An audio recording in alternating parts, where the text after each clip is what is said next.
মদনপুর নামক একটি ছোট্ট গ্রামে একটি টুনি পাখি থাকতো।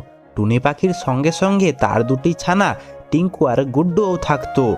টুনি পাখির ছানা টুনিকে বলে, মা মা, আমাদের খুব খিদে পেয়েছে, আমাদের খেতে দাও।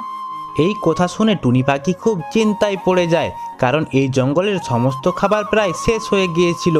তাই টুনি পাখি গ্রামের বাজারের দিকে যায় খাবারের সন্ধানে।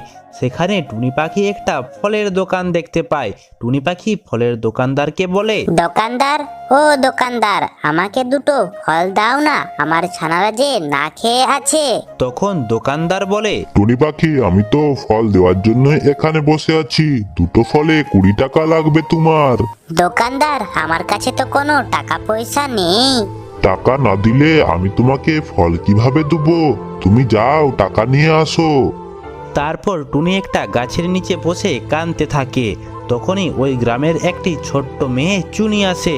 চুনি টুনিকে দেখে বলে, টুনি পাখি, তুমি এখানে বসে কাঁদছো কেন? তোমার কি হয়েছে? তখন টুনি পাখি চুনিকে সবকিছুই বলতে থাকে। তখন চুনি বলে, ও, এই ব্যাপার, তুমি তার জন্য কাঁদছো? এই নাও টুনি পাখি, 20 টাকা নাও, আমি তোমাকে 20 টাকা দিচ্ছি। তখন টুনি পাখি চুনিকে অসংখ্য ধন্যবাদ জানায়। তারপর টুনি পাখি দোকানদারের কাছ থেকে ফল নিয়ে বাড়ি চলে যায়। কিছুদিন পর টুনি জঙ্গলে যায় খাবারের সন্ধানে। সেখানে টুনি দেখতে পায় এক ডাইনি চুনিকে বন্দি করে রেখেছে। টুনি সঙ্গে সঙ্গে এক তান্ত্রিককে ডেকে আনে। তান্ত্রিক আর ডাইনির একটা ভয়ঙ্কর যুদ্ধ হয়। সেই যুদ্ধে ডাইনি মারা যায়। তারপর টুনি ডাইনির বন্দি থেকে চুনিকে মুক্ত করে দেয়।